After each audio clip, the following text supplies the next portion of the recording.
Live from Studio 7E in Rockefeller Center, this is Today in New York. Well, with the same-sex marriage vote, gay rights activists have plenty of reason to celebrate this Gay Pride weekend here in New York. But events in Harlem made headlines when local religious figures came out against them.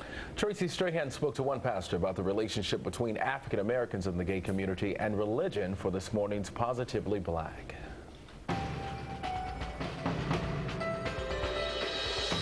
NBC 4 presents Positively Black.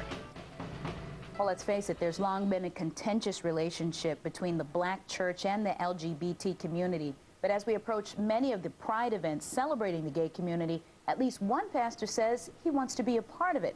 I'm joined by Pastor Joseph Tolton, who heads up the Rehoboth Christ Conscious Church. Pastor Tolton, does this mean you're accepting of a gay lifestyle, or just you're not turning people away? Which side of the coin do you fall on? I actually embrace both.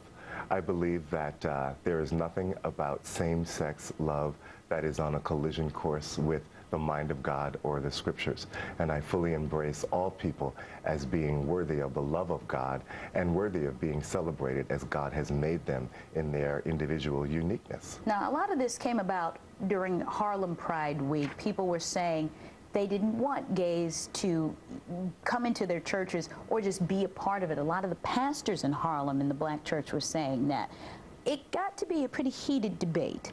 And I'm just wondering, as some of them being your colleagues, yes, how is it to kind of stand against them? Well, being a good Christian is about taking a stand, even when that stand pits you against people that are colleagues or that are friends. And so, being a man of conviction, I had to take the appropriate stand. Additionally, I am also an openly gay professional man of faith.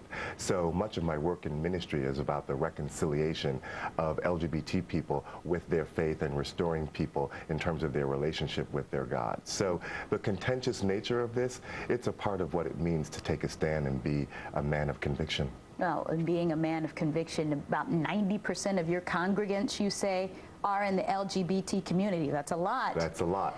And I'm just wondering, you know, what is it particularly about the black church that makes this such a hot button issue? Well, it's not just the black church, it's really the black community at large.